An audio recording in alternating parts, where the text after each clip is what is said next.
plastik itu hal atau produk barang yang kita nggak bisa lepas gitu. Dari baju, alat makan, terus apalagi kemasan gitu kan, apapun itu gitu. Semua walaupun mungkin terlihatnya tidak plastik, tapi sebenarnya ada plastik di situ kan. Ironi ya sebenarnya kalau kita belanja ke minimarket ya sudah tidak menyediakan kantong plastik yang kresek gitu. Sekarang ada yang harus mengganti dengan yang kain ya. Iya, atau spunbond ya itu. Sebenarnya spunbond itu plastik dan itu base-nya itu dari polipropilen jenis plastiknya gitu loh. Itu dia sama-sama plastik sebenarnya. Sama plastik juga ya. Tapi bagus, penggunaannya bagus. Tapi tadi syaratnya harus kita pakai selama 20.000 kali. Dan itu baru worth it ya. Baru kayak gitu. Coba Greenhopper silakan dihitung 20.000 kali itu equals dengan berapa tahun? 54 tahun 54 mungkin ya. 54 tahun.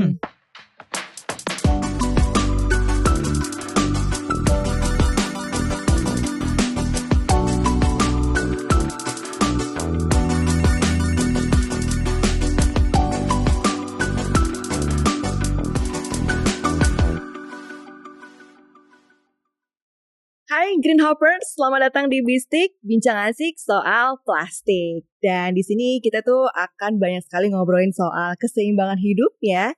Mulai dari gaya hidup kita, bagaimana kita menjaga lingkungan biar tetap lestari, sampai bagaimana sih upaya kita dalam mengurangi dampak negatif terhadap lingkungan. Nah, di sini saya Bintang Cahya, senang banget ketemu lagi sama Greenhoppers dan mau ngobrol sama speakers inspiratif kita yang sudah hadir juga. Kali ini kita akan ngobrol soal pengenalan plastik ramah lingkungan. Nah ini pokoknya sesuatu yang penting banget, pengurangan plastik sekali pakai dalam hidup yang berkelanjutan nih Greenhoppers. Bareng Kak Azat Sudrajat dari Government and Public Relation. Kemudian ada Kak Sarah Audadi dari Partnership Sustainability and Impact. Dan juga ada Kak Muhammad Ardiansyah dari Research and Development. Selamat datang kembali di Besti. Halo, Udah lama banget gak ketemu ya. Iya, ini uniformnya keren banget kayak dokter-dokter sains gitu ya. Saintis bangsa. Semua ya. Spesialis ya emang ya. Spesialis plastik. Oke. Ini gimana kabarnya bertiga? Alhamdulillah baik. Senang banget ketemu Kak Bintang lagi hari ini. Jangan bosan ya. Jangan bosan dong. Kayaknya gak bosan ya Mas Ardi. Gak bakal bosan. Kak Bintangnya bosan gak sama kita? Enggak dong. Enggak ya. Nah ini aku benar-benar senang banget di episode yang kali ini. Aku juga bisa sekaligus setengah curhat mewakili perasaan Greenhoppers. Wah, tentang apa nih?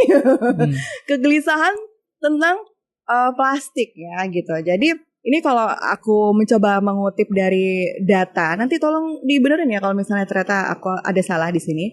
Data Kementerian Kelautan dan Perikanan bahwa Indonesia itu menempati urutan kedua penyumbang sampah plastik sedunia di tahun 2019 gitu.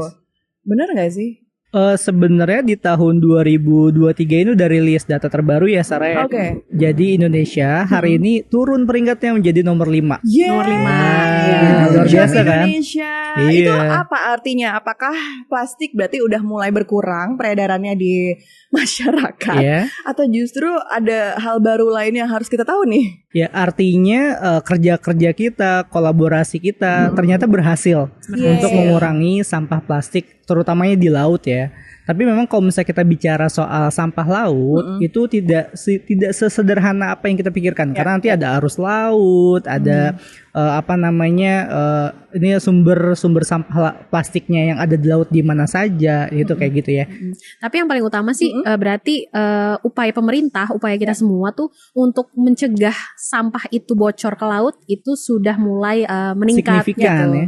Lumayan ya dari peringkat kedua terus ke kelima karena memang pada secara alamiah negara-negara kepulauan ini memang lebih riskan untuk sampahnya bocor ke laut gitu ya karena sungainya lebih banyak dan lebih dekat juga ya ke laut gitu dibandingkan negara-negara yang daratannya luas gitu. Jadi memang perlu apresiasi juga sih ke pemerintah ke semua pihak yang turut berkontribusi gitu.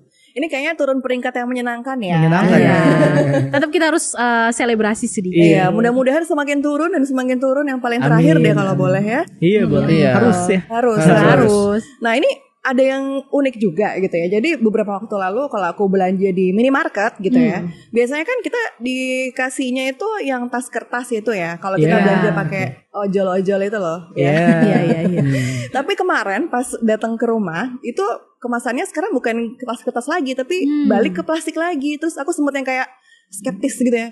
Apakah kita kembali lagi ke plastik? Apakah kita melangkah mundur begitu ya? Apakah kita mundur lagi sih gitu? Iya. Kemarin udah cakep banget nih gitu. Ini tuh pas aku perhatikan, tapi ya di dalam plastiknya itu ada keterangan plastik ramah lingkungannya gitu. Jadi ada kayak tulisan mudah terurai atau apa gitu ya. Nah, berarti sebenarnya plastik ramah lingkungan ini tuh apa sih, dan bedanya sama yang sebelumnya itu apa? Iya. Nah, perbedaan antara plastik ramah lingkungan. Aku bukan expertnya sebenarnya. Iya benar, karena kan research and development nih pasti risetnya lebih jos ya. Researchnya lebih jos. Jadi apa tuh Kak? Aku banyak berkecimpung kali ya di situ, jadi aku coba untuk sedikit jelasin nih ke Green Hoppers ya, bedanya plastik ramah lingkungan dengan yang konvensional gitu ya. Ya sebelumnya di episode sebelumnya aku pernah singgung juga ya beberapanya terkait label, terus cost-nya gitu ya. Easy-nya sih ya plastik konvensional itu ya itu murah gitu ya, itu juga ada yang recycle, jadi agak lebih riskan kalau untuk kita masukkan makanan ya, terutama kalau kontak sama makanan langsung ya itu agak riskan. Cuma impact ke lingkungannya itu besar gitu. Jadi kalau dikatakan murah juga sebenarnya ke lingkungan itu juga sangat costly gitu. Jadi di episode sebelumnya juga kita sempat singgung tentang justru jadi banjir gitu. Jadi kerugiannya tuh ke komunitas dan itu big gitu. Sedangkan kalau plastik ramah lingkungan ya, itu dia itu mudah terurai. Yang pertama itu pasti gitu ya, pasti dia mudah terurai. Yang kedua memang agak sedikit costly ya, namun kerugian ke lingkungannya itu nggak ada dampaknya gitu. Karena udah kita share ke masing-masing individu gitu. Dan menurut aku itu udah paling bener sih gitu. Itu udah sharing cost, di mana individu tuh harus tanggung jawab nggak sih sama apa yang mereka bawa dan apa yang mereka buang itu sendiri. Nah, ini pengen banget deh dapat insight dari teman-teman bertiga gitu ya, mumpung ketemu dengan Sustainability France gitu kan. Ini kan kalau kita ngomongin material plastik ramah lingkungan, kan harganya tuh agak pricey ya. Katanya ya. Katanya. Tapi emang iya kan? Sebenarnya kalau misalnya dibilang mahal itu relatif ya gitu kan. Tapi ketika kita mau lihat dampak, kan kita nggak bisa dong seperti yang kita udah bahas di episode sebelumnya, produk yang kita beli hari ini nanti dampaknya seperti apa ke lingkungan. Kalau misalnya kita beli barang A atau plastik konvensional ya, misalnya karena contohnya kita lagi ngomongin plastik konvensional kita beli murah, tapi ketika sudah terbuang, sudah masuk ke misalnya ke TPA atau ke misalnya bocor ke sungai, mencemari lingkungan, efeknya banjir gitu kan. Jadi ada kos-kos lain yang tidak terduga yang nggak kita rasakan sekarang karena kita merasanya beli murah gitu kan. Tapi ketika kita ngeluarin sedikit aja lebih mahal untuk plastik yang ramah lingkungan, yang mudah terurai, kita nggak perlu khawatir lagi gitu ke depannya seperti apa, lingkungan yang akan menerima sampah itu seperti apa, karena kita udah tahu, kita sudah itu tadi mindful di depan, mindful di awal untuk membuat keputusan mengeluarkan sedikit uang lebih untuk membeli produk yang ramah lingkungan, produk yang dampaknya tidak akan menimbulkan efek negatif gitu ke lingkungan. Karena kalau misalkan tadi hitungannya cost-nya ya, ketika bencana terjadi, artinya kan rumah kita terkena misalkan atau mobil kita juga kena banjir, harus kita servis, kan mahal banget lagi. Ya kalau banjir, pindahin furniture. Iya betul, belum rusak kan. Kalau rusak harus kita beli lagi, cost banget tuh, ya kan. Memang cost memperbaiki lingkungan itu lebih tinggi. Lebih tinggi, iya betul. Mendingan kita jaga ya daripada nanti malah boncos di ujung ya. Iya betul. Oke, nih kenapa kok penting untuk pakai plastik ramah lingkungan? Kalau menurut aku, plastik itu hal atau produk barang yang kita nggak bisa lepas gitu. Dari baju, alat makan, terus apalagi kemasan gitu kan, apapun itu gitu. Semua walaupun mungkin terlihatnya tidak plastik, tapi sebenarnya ada plastik di situ kan. Jadi plastik itu yang paling gampang, yang paling kita bisa kelihatan untuk kita udah tahu nih plastik ini seperti yang kita sebutkan tadi, sampahnya banyak gitu ya, banyak yang bocor gitu Yes. kan. Berarti itu hal pertama, hal yang paling dekat untuk kita kurangi gitu kan. Terus kedua, udah banyak nih teman-teman sustainability yang udah come up dengan produk-produk yang ramah lingkungan gitu kan. Dan kita juga terus update ilmu, update pengetahuan bahwa udah ada nih produk ramah lingkungan gitu kan. Terus kenapa kita nggak mau gitu kan? Karena kita udah tahu nih dampaknya ke lingkungan lebih sedikit ataupun tidak menimbulkan dampak negatif gitu. Aku sedikit nambahin sih, agak ironi ya sebenarnya kalau kita belanja ke minimarket ya, itu sudah tidak menyediakan kantong plastik, let's say gitu ya, sudah nggak ada yang kantong plastik yang kresek gitu. Ternyata sekarang ada yang harus mengganti dengan yang kain ya, iya, atau spunbon ya itu. Padahal kalau kita lihat keduanya ini sebenarnya sama-sama jenis plastik. Nah itu yang satu malah polietilen, sekarang spunbon aku banyak Kak di rumah. Nah, Gimana tuh? That's a problem Berarti ya. beli itu satu, problem tuh. Problemnya lagi. Dibawa kenapa? pulang tapi pas keluar rumah nggak lupa untuk bawa lagi kan.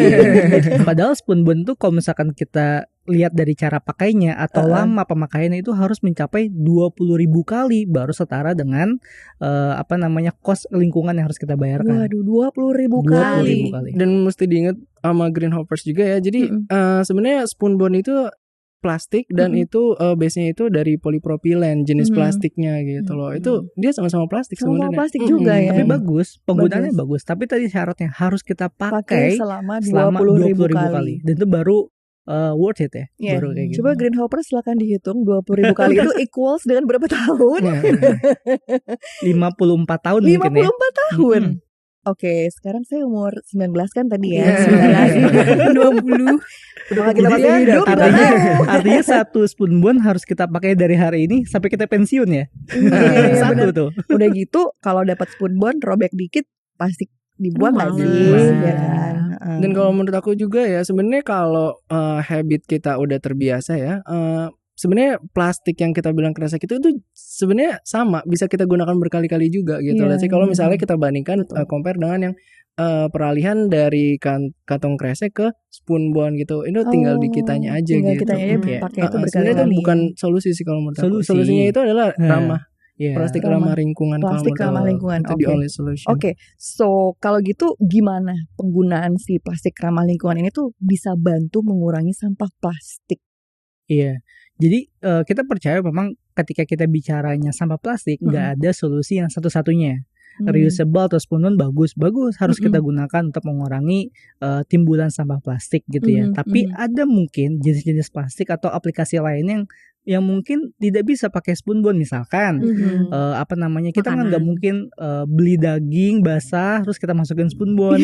Kan nggak mungkin kan, basah banget gitu kan. Kalau misalkan ada orang bilang kayak gitu, kayak nggak pernah ke pasar juga gitu ya. Ke pasar basah kan nggak mungkin. Atau kita beli barang-barang sayur yang masih basah, nggak mungkin juga pakai mau spunbon. pakai plastik dong ya. Betul. Nah, bagaimana caranya? Berarti kan kita nggak bisa lepas banget dari plastik. Artinya kadang kita harus butuh plastik yang lebih ramah lingkungan. Di sini perannya si plastik ramah lingkungan yang biodegradable, yang compostable begitu. Mungkin aku mau nambahin sedikit, kan seperti Kak Ardi bilang tadi, plastik yang ramah lingkungan pun itu kalau misalnya kita gunakan berkali-kali pun juga bisa gitu kan, dan justru malah lebih bagus gitu. Misalnya anggaplah plastiknya udah kayaknya udah kurang kuat deh untuk menampung Udah robek barang, misalnya. udah mulai sedikit robek. Oh yaudah deh kita jadiin sampah, kantong sampah Trash gitu, bag ya. trash Trash bag bag. gitu misalnya, buat dibuang ke TPA gitu kan. Kalau misalnya dia mudah terurai plastiknya, berarti memudahkan juga dong sampah-sampah di dalamnya juga untuk terproses gitu kan. Bayangkan kalau misalnya kita buang dengan spunbonnya sendiri tidak terurai gitu kan. Terus bagaimana dia Sampah di dalamnya nanti terurai gitu. sampah di Benar dalamnya banget. juga Akan sulit ya. terproses gitu. Iya, iya. Sementara kita tahu sendiri di Indonesia nih waste managementnya masih Harus signifikan ditingkatkan. di TPA ya Iya, betul. gitu. Jadi kita mesti tetap mikirin Lokal konteks konteks. di kita Iya. sendiri juga gitu. Oke. Ini mind blowing banget ya sebenarnya untuk mengetahui bahwa penting banget nih kita memilih plastik yang ramah lingkungan Iya. gitu loh sebetulnya. Tapi satu pertanyaan terakhir deh, karena aku kepo juga ya, mungkin Green Hoppers juga kepo gitu. Kalau plastik-plastik yang kayak buat wadah daging, sayur yang ada di supermarket itu sudah ramah lingkungan belum sih? Nah, cara taunya gimana? Nah iya, itu kan nggak ada tanda-tandanya kan? Nah, harus kita lihat green eco labelnya. Kalau misalkan ada, berarti itu sudah ramah lingkungan. Kalau belum ada, berarti belum. Ngeliatnya karena kan biasanya plastiknya kayaknya ada yang bening gitu ya. Nanti ada biasa di bagian belakangnya atau enggak di rollnya begitu ya kan. Kalau misalkan plastik kayak buah itu ada roll kan bentuknya. Nah bisa jadi ada di covernya atau ada di sedikit di bagian tertentu dari rollnya. Oke, wow, what a nice conversation dengan Kak Azat, Kak Ardi, dan juga Kak Sarah. Thank you banget, obrolan kita seru banget nih, Green Hoppers. Mudah-mudahan nih Green Hoppers semakin paham lagi ya soal penggunaan plastik ramah lingkungan. Tentunya kita akan ngobrol lebih banyak lagi soal plastik ramah lingkungan dan bagaimana penggunaannya di episode-episode selanjutnya ya, biar kita semakin asik dengan plastik. Betul. Thank you sekali lagi buat bertiga. Thank you Kak Winta. Selalu. Terima kasih juga untuk Green Hoppers yang sudah dengerin kita di sini. Episodenya seru banget. Dan nanti kita akan ketemu di episode selanjutnya. Tentu saja mudah-mudahan Green Hoppers di sini dapat banyak hal juga ya dari obrolan kita tadi. Dan mulai dari sekarang kita udah mulai concern untuk yuk kita coba beralih ke plastik ramah lingkungan ya. Kalau Green Hoppers pengen terkoneksi dengan kita terus, silakan aja langsung follow media sosial kita di Instagram @greenhope.co dan juga itu YouTube-nya ya @greenhope.co. Dan boleh juga loh bagikan link podcast ini ke teman-teman kamu dan orang-orang terdekat tentunya ya. Bintang Cahaya pamit dulu, sampai ketemu di episode selanjutnya. Bye-bye, salam Bistik, bincang asik soal plastik.